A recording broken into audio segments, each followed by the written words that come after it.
I was called to ministry really out of a place of exclusion. When my youngest son was excluded from the nursery at a church, the Episcopal Church sign says, "The Episcopal Church welcomes you."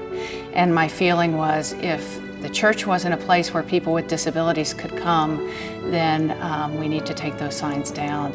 Out of that exclusionary experience, I started to feel called to the ministry. My goal really as an ordained person is to open the church up.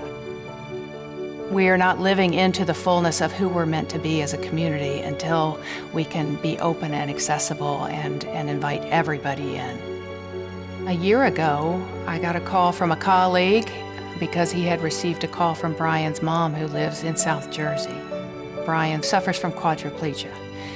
He grew up Catholic, and he is also a gay man, and the Catholic Church rejected him and would no longer bring him the sacrament. Brian's mother reached out to us when her son Brian was in an especially desperate place in his life. It's so good to see you. I answered that call and started visiting Brian. We just had a wonderful connection, and I was able to assure him that he was a beloved child of God. And with that, his face just lit up, and we started a relationship from there. 2 volunteers from our church offered to go and be with him every Tuesday evening, to help him with his computer, to just spend time with him, to bring him the Eucharist. And so the community started to build from there. The relationship started to build. There are wise people in this world that know how to reach out to people. Very kind. Kindness, that's what it takes. When we give the sacraments to Brian, it makes us so happy to see how Brian smiles and how he just reacts to it. Of all the things he has lost or is challenged by or doesn't remember, this is something so constant, and it comes from such a deep place in him that it makes him happy and brings him peace. Being able to come here and be able to share the presence of God in a very real way, it's a greatest honor for me, and it's a gift. The blood of Christ, the cup of salvation. He loves people and really wants to have a purpose in life, and he wants to love and be loved. Want to push your glasses up? Well, thank you. Yep. Thanks very Those much. sweaty days.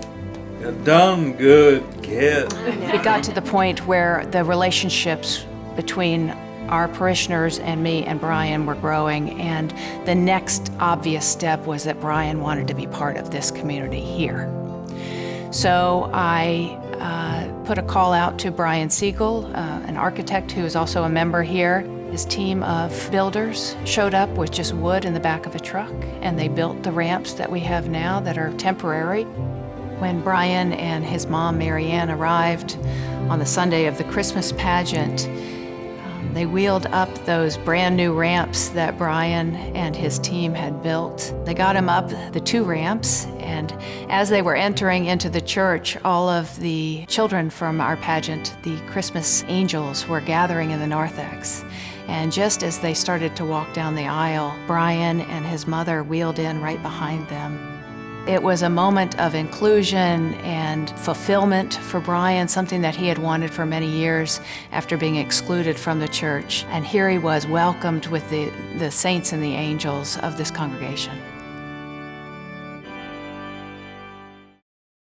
Others have been excluded. For example, we had a wedding here last summer, and there was an elderly couple, and they had a wheelchair in the car, and they needed ramps to get into the building, and they weren't even able to come and attend the wedding. We've had funerals for elderly parishioners. Charlotte Redgate's funeral, for example, they invited all of her friends and neighbors from the assisted living facility where she and her husband lived, and they couldn't get into the building. One person commented to me, who did come in, said that this building was built for young people. One of the rare things that I think this church offers is actually an intergenerational environment and experience, a place where people of all generations can connect and make relationships. Beautiful thing happened when my son Patrick and Betty Stockley really connected. They had a special relationship, and now Patrick plays baseball in high school and wears a patch on his arm that says, "In memory of Betty Stockley." The problem of not being accessible, it's a theological problem. It's a problem that when people come to our congregation, everybody who comes in changes us, changes who we are, because we're seeing a different part of God in them. If we are inaccessible, then we're missing out on part of God. It's as simple as that, and it's as big as that. We honestly cannot be fully who we're meant to be in mission or in ministry until we're accessible to all people.